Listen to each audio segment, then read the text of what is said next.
News we read and give in-depth analysis on some of the stories making waves across Nigeria. And this morning I'm starting with Vanguard. Vanguard is leading with minimum wage, fuel, schools, banks, others to be short as strike begins today.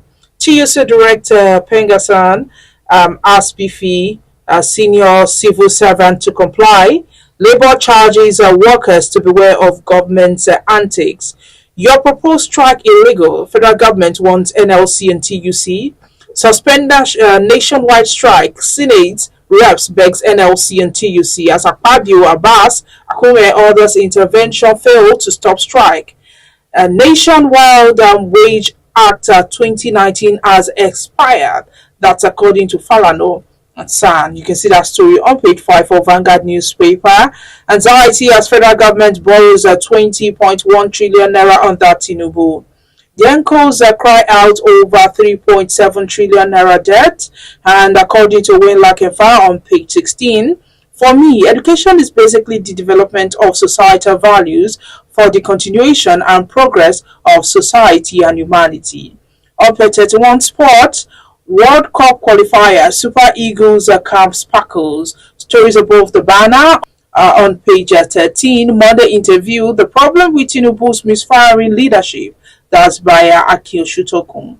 On pages 22 to 23, business economy, Nigeria must leverage a national asset to attract forex inflow. And lastly, on Vanguard newspaper, Zenith Bank emerges the most sustainable bank in Nigeria. Orlando announces 74.7 billion naira profit after tax as turnover rises at 71%. Now, away from there, we move to the Punch. Punch is leading with minimum wage. AGF tackles labor as NAS fails to stop strike. Attorney General Federation says a planned strike violates court order. Federal government insists on 60,000 naira. You can see that on page 2 and below. On page 6, ex-worker accomplices kill Lagos businessman, steal 3.2 million naira. CBN clears $830 million forex airlines trapped funds. That's according to IATA. You can see that on page 23. 24,535 candidates to retake UTME June 22nd. That's from JAMS. You can see that on page 9. And just beside the banner, we have Naira devaluation pushes listed firms and forex debt near 4 trillion naira. And the Guardian this morning is leading with fiscal policy and tax reforms. New national tax template excites a private sector and settles states. 3.7 trillion naira liquidity crisis. Secrecy in billing threatens Gencos. You can see that on page 3. NAFDAC warns against the use of harmful preservatives. Adamant Labour begins strike as National Assembly chose meeting fails. You can see that on 6. And lastly, on the Guardian, Nigeria lacks a transformational leader. Obasanjo declares. You can see that on page 5. And this morning, we're only taking one story on the Nation. And it says why strike is illegal by federal government. You can see that on page 2 of the Nation newspaper. And that's all we have on the front pages of the dailies this morning. Join us after the break for the analysis. Welcome back. If you're just joining us, this is Today in the News on Vanguard Live. My name is Damlola Okunshaki. Joining us to analyze the front pages of the dailies this morning is Mr. Aliu Mohammed. He is now the CEO of Magnet Communications, former editor of Daily Times and Concord newspaper. Good morning, Mr. Aliu. Good morning, Damilola. How are you? Very fine. Let's start with the strike by labor union. How did you see the road when you're coming today? Very free. I passed through the airport because I had to avoid some agitating workers within Ikeja who were on their way to Alausa to ensure that government offices are not opened today. From the airport, I saw people gathered in front of the FAN office and NAMA office. And this indicates that the government offices in those places have been shut down. and a lot of people were seen protesting in front of these offices. That's as far as I could see this morning on my way here. According to labor union, this strike is indefinite. So, what are some of the potential long-term implications if the strike continues for an extended If the period? strike continues, certainly government activities will be grounded. There will be fuel scarcity. Already they took light midnight today. All areas within Ikeja don't have light as I am talking now. Um, it will affect income for both the private sector and the federal government of Nigeria, including the states. To me, I think this situation could have been averted if government had taken negotiation with the labor seriously. Yes, the labor proposed an amount which looks unrealizable, but then I expect that government will also offer something acceptable to labor. I have studied some of the presentations made by the NLC.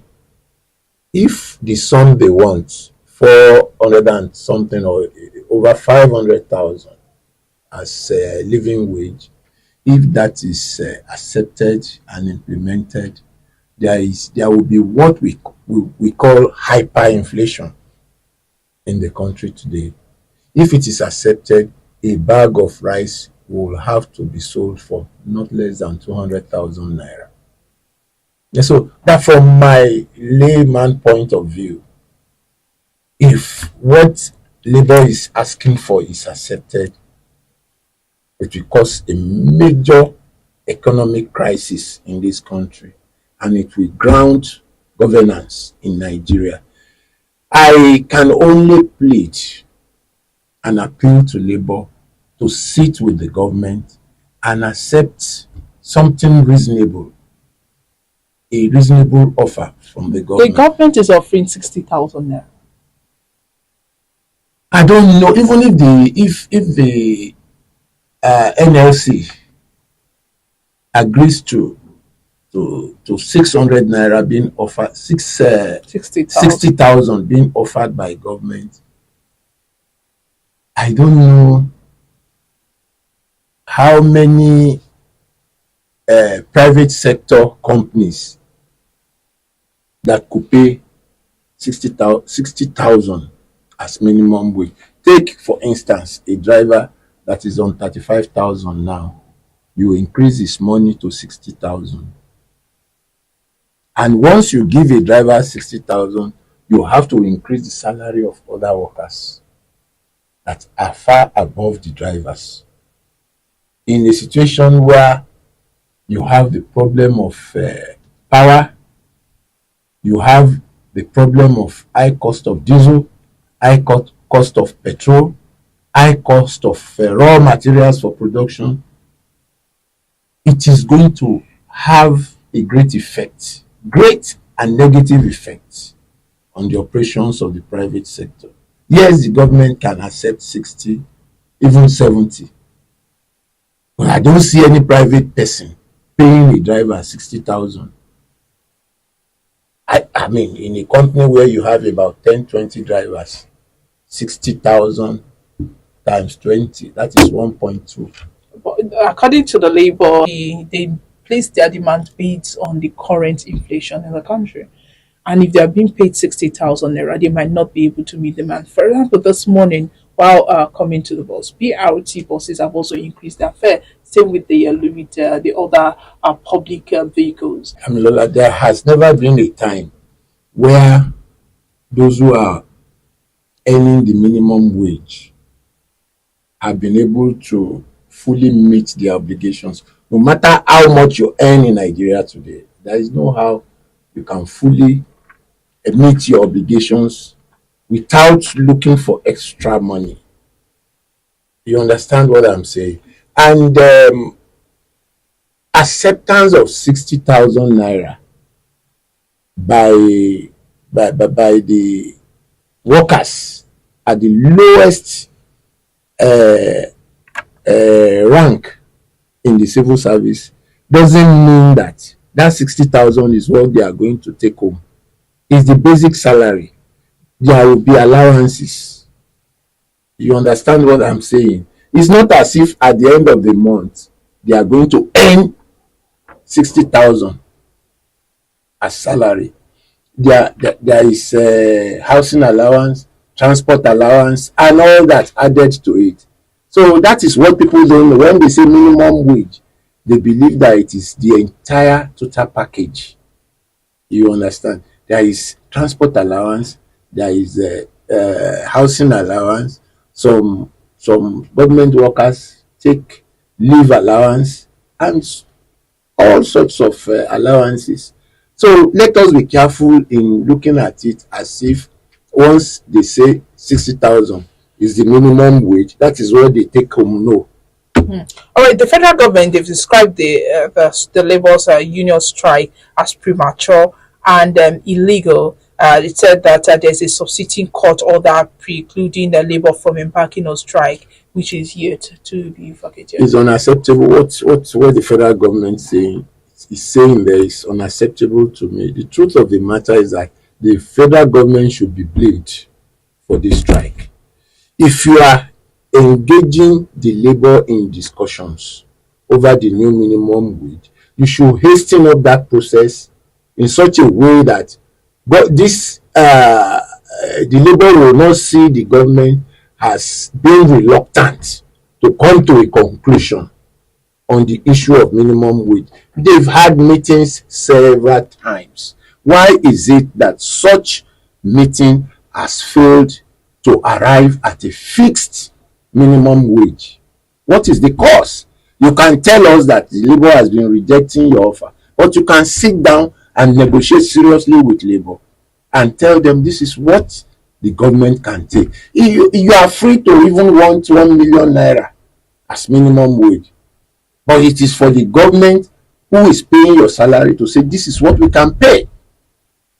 There are ways of doing all these things. There is what they call lobbying in this kind of situation.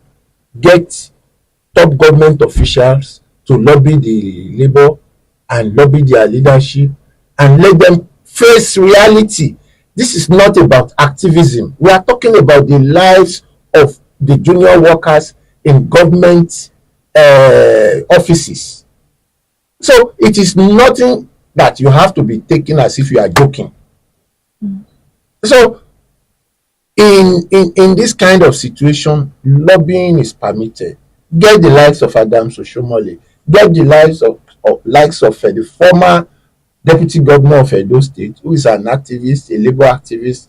Get them together, let them sit down and talk realistically with labor and let them come to a conclusion. You don't bring labor before people who have little or no understanding about negotiations.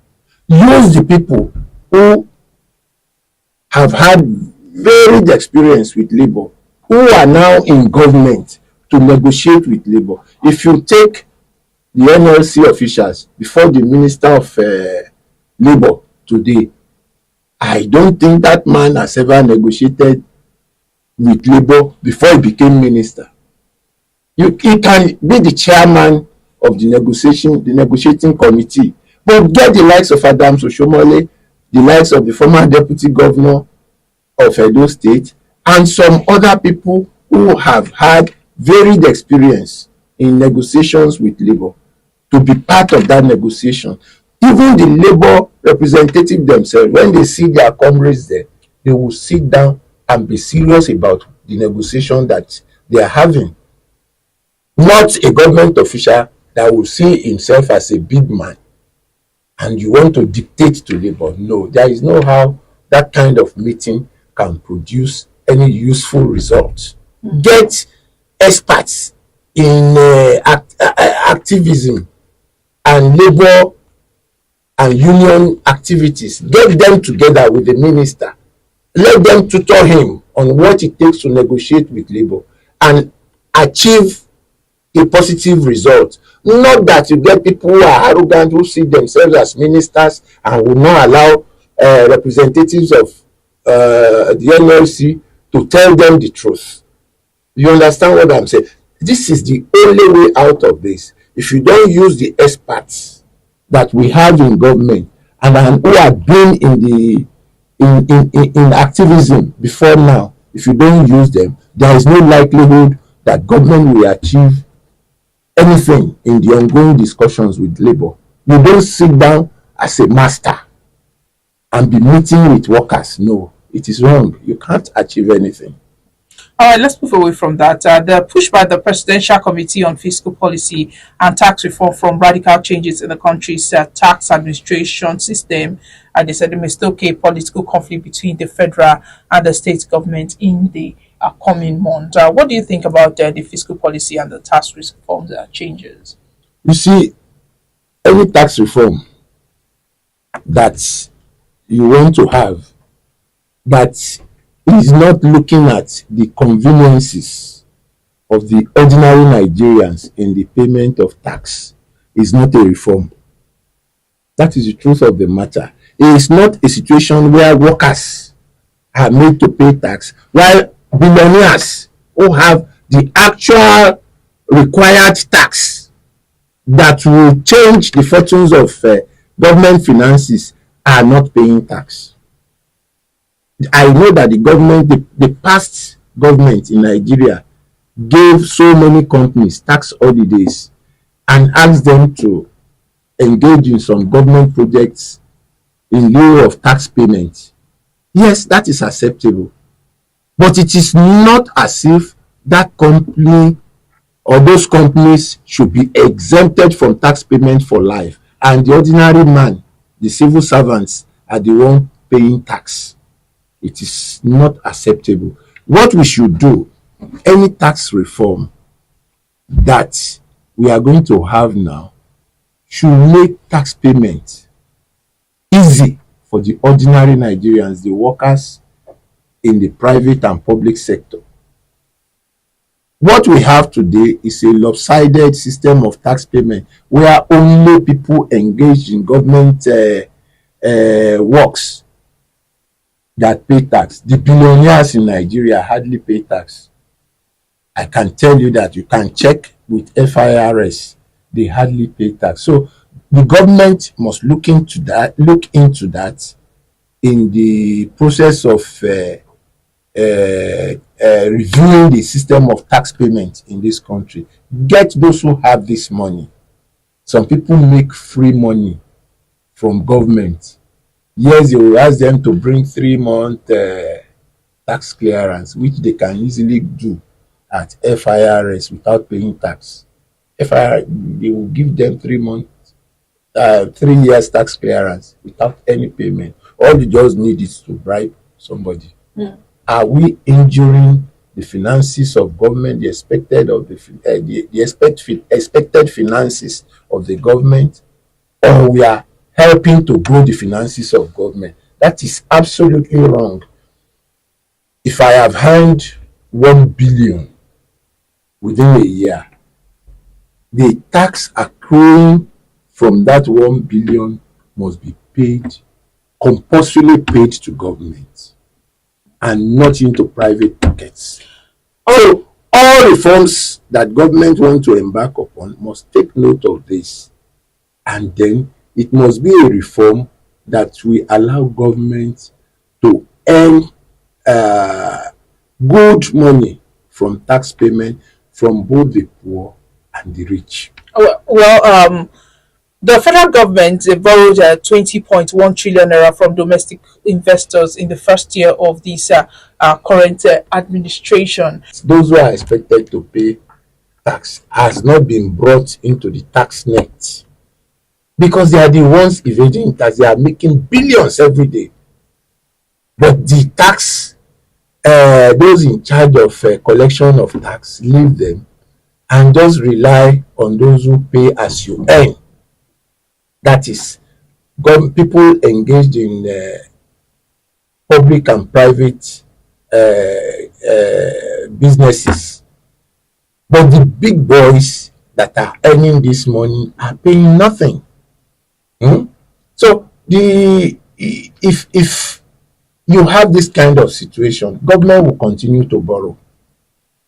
Government, because look at what the exchange rate used for the customs to clear goods at the port now. As at today, naira is exchanging for no less than 1,500, and the exchange rate for clearing as at today is just 800 naira. You can see the volume of losses. Why is government doing that? Because it can't allow goods to be cleared at the existing foreign exchange rate, the rate of naira to dollar. If you do, it will create a major crisis in the economy.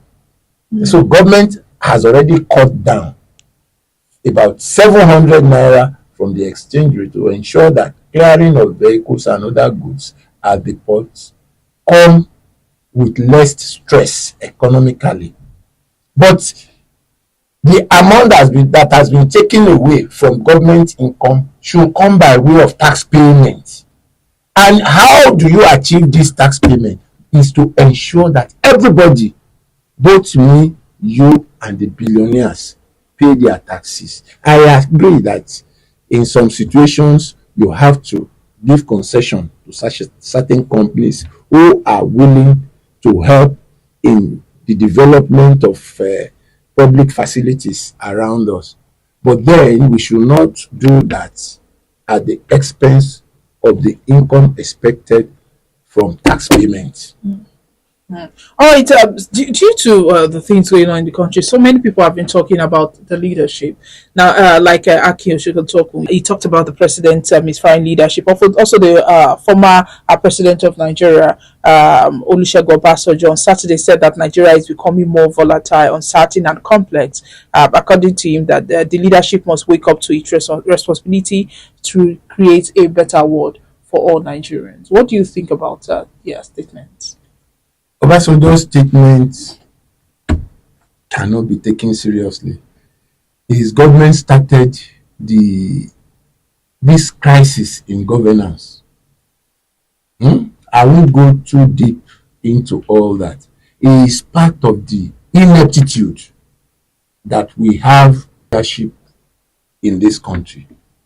General Olusegun Obasanjo is one of the bad leaders that we have in Nigeria. You can quote me.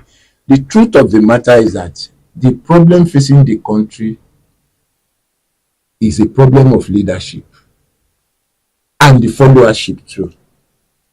Leadership in the sense that the leadership don't come up with people-driven policies. For instance, as soon as this present government came in, the first thing it did was to buy cars, luxury cars, for how much? Over 200-300 million for legislators. Whereas those legislators already have official cars, but they all have to be changed. In a situation where you have inflation destroying the growth of industries in the country, in a situation where you have most companies producing at less than 45 or 40% production capacity, in a country where the poor can hardly bring food to the table, in a country where there is no good medical services. But unfortunately, the people too, the followership also contributes to the problems that we have on ground. I called the Gary seller last weekend. I said, how much is what is it? They call it garawa in Yoruba. How much is it? He said 20,000. I said, do you people import Gary now? She said, no, it is transportation based, and that. She gave all sorts of excuses. We have situations where government is doing its bit to ensure that the common man doesn't survive. We also have a problem with the followership. And the followership problem is even worse than the problem of leadership. You want to buy tomatoes I wanted to talk about that. You only I that saw is not Gary. imported, and the seller of the tomato will tell you that she increased the price due to the increase in dollars. Do you import tomatoes? Do you import garri? Do you import pepper? That is the problem we have. Unfortunately, the so-called poor people that are engaging in this shameful act are the ones bearing the brunt. If you call tomato 10,000 for 4 pieces tomorrow, I will have no choice but to buy. Some people will have no choice but to buy. But the excess money you have made from the increased prices of garri, you can't use that money to buy a tomato at 10,000 naira. So you are causing hyperinflation even to yourself. The very person that is doing it, you have made 10,000, excess 10,000 from the sale of garri because you increase the price. You are coming to invest a part of that 10,000 in tomato, which somebody else has also increased. So either way, we are not helping ourselves. Yes, we have bad leadership. We also have and I don't want to use a very harsh word, a followership that is corrupt and is ready to destroy the country even far more than what the leadership is doing. I pray that we will have leaders that will take the interest of the followership into consideration in all their policies. That is the kind of thing we need in Nigeria today. Look at, we used to have an attorney general who stole over 90 billion. What is one man doing with 90 billion? What do you want? You can't sleep in 2 rooms. If you do, your family will accept you for one day. If you try the next day, they will call the doctor to examine your brain. I don't know what people want to do. The biggest aircraft, A380, cannot land in Nigeria. So with your 90 billion, you cannot board it from Nigeria. You have to either go to Ghana or Dubai to board it. And you can't spend 20 million from Lagos to any part of the world to fly in that aircraft. So why are you stealing billions? As bad as things are today, if you have money and you erect a building for as much as 500 million, people will be coming to stare at that building. So why do you need 90 billion? The idiot that stole 90 billion went to court with his hands and legs bandaged so as to get bail. The next time, after about 2 weeks, he went there that he was better. Somebody who had bandage all over his body and went to court. Why is it that it is when they have stolen and got caught and taken to court that they are always falling sick? It shows that there is something wrong with them mentally. So we have to sit down and ensure that leaders whose aim is to loot the treasury don't get near the treasury in this country. But unfortunately, it will be difficult for us to do because the followership, again, all we care about is money. You take 5,000 and vote a very corrupt man into office for the next 4 years. After collecting that 5,000, you won't see that man again in your constituency. After another 5 years, he comes back and gives you an excuse and gives additional 5,000 to the 5,000 he gave you before. It becomes 10,000. You say, hey, let's vote for him. All that nonsense should stop. We must have the courage to call our leaders to question. They must be questioned. How well have you represented our constituencies? We should have that kind of question for our leaders from the local government level to the federal government level. Then if we have the courage to do that, then we should be looking forward to a great country. Because without accountability, without holding our leaders to account for what they have done within a particular period. In fact, accountability should be a quarterly thing. Let them go back to their constituencies and sit with them and let the people ask questions. Not that you go to your constituency when you want to get a re-election, or you go there like 6 months before election to campaign and throw money about, they collect that money. That's why I said the problems we have in the country should be blamed on both the leadership and the followership. Both of us are not doing well in ensuring that we have a great country. Go to other parts of Africa. Rwanda, for instance. Rwanda is that's a country that fought a bitter war some years back. Go there and see development at work there. You walk on the street, you have free internet. You walk on the street, you won't see a drop of paper on the road. You walk on the street, you won't see any pothole on the road. You go to the hospital, they have free health care for the aged and the children.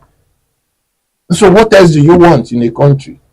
Well, Mr. Ali, what lessons can this administration learn from past administrations in handling of this? How many of the past administrations has done great things to this country? What lesson is there to learn? Maybe they want to learn about corruption or what. If you sit down and analyze the administrations we've had, somebody came in, had 8 years, and he wanted an extension of his tenure. People rose against him, and he came hard on those people.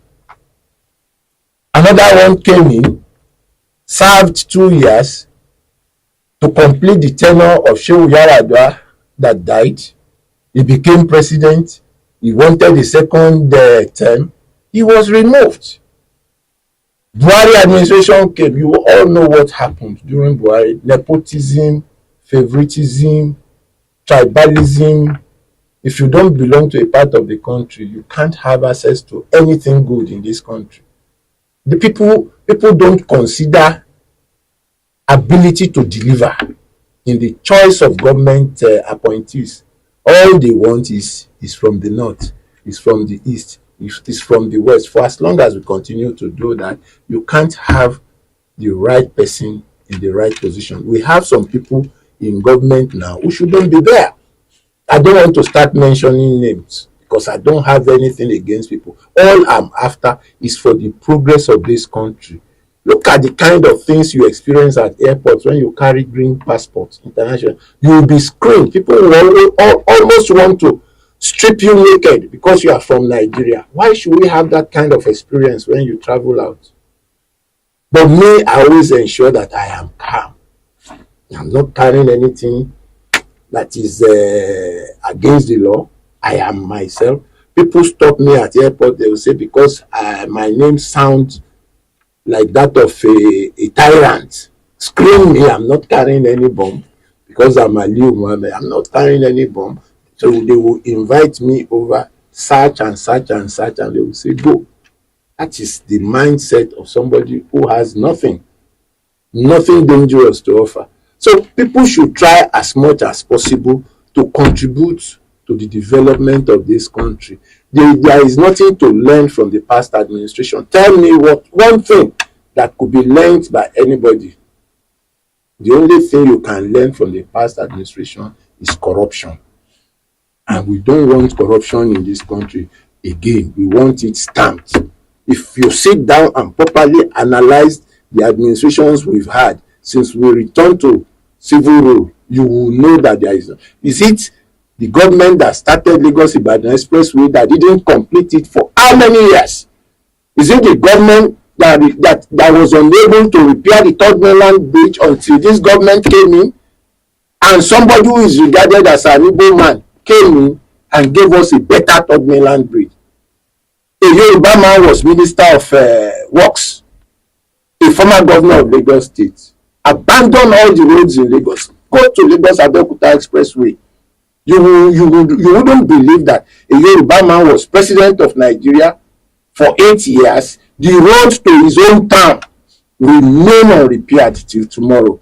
You wouldn't believe that a Yoruba man was Minister of Works and the road to Abeokuta remains so bad for that long, you need to pass through that road, and you will cost everyone that has been Minister of Works who was a Yoruba man or who is a Yoruba man in the past administrations. It is unfortunate. So there is nothing except corruption to learn from them. All right, there's really something I want to ask, but Mr. and Mrs. they are discussing it today. Ask whatever you want to ask. I will ask you through Mr. and Mrs. Mrs. says that your friend is running after an old woman when his wife is young and beautiful, and you see nothing wrong in that, really. Mr. says that's what's in vogue now. Our old national anthem is now our new anthem. Yes, the old national anthem. Yes, I have seen and noticed that a lot of people are not happy about the return of the old national anthem. If you ask me a question about that, that is the least of our problems in Nigeria. And I don't know how it is with you, but I wake up every morning to receive, in your presence in the studio this morning, a fraudster called me and wanted me to give him my bank details on phone. And I said, no, I would rather go to the bank and do it. You heard what he said. He was very angry. He insulted me. That is the situation in the country. Everyone is looking for an opportunity to strike hard on the next person and ensure that you cry. It is unfortunate that we have that kind of situation. You sit down and ask, why are we in this situation? Desperation of a few to be rich. Because we are all used to a system where you get rich, and nobody will ask you how you made your money. Somebody will say he's a billionaire. I have seen some sycophants say they are billionaires and nobody bothered to ask, how did you make your billions? You can't try that in some countries. People want to know how you made your money. Are you paying tax? If you are not, you will be made to vomit a lot of money in terms of tax payments. But you have so many millionaires. There is one parading himself as a millionaire on social media. He will say he want to give 100,000 to each person. I don't know how true that is. If you are that rich, give government 5 million every month. Let government invest this money in things that will benefit the masses. How will the government really invest the money? Government will. Government will. It depends on the arm of government that you are talking about. If you really want to do something for the people, take permission from. I appreciate Dangote. He got a tax holiday and he's building roads. He's building, go to Lekki, from a part of Lekki to Ekpe now is good. And I understand that he's the one working on it, using another contractor to do that with concrete. So if you have somebody who has been given a tax holiday and is doing what Dangote is doing, you have 5 or 6 of them across the country, you are sure of getting developments in those parts of the country. Not billionaires that are just lousy and making noise on the social media. And government has refused to throw them and find out the source of their billions and ensure that they pay every tax on whatever they are spending. If you say you are a billionaire and you are caught spraying billions at parties, don't take him to court. Call him, check how much billions he have, and make him to cough out 50% of it. You will never see him on the social media.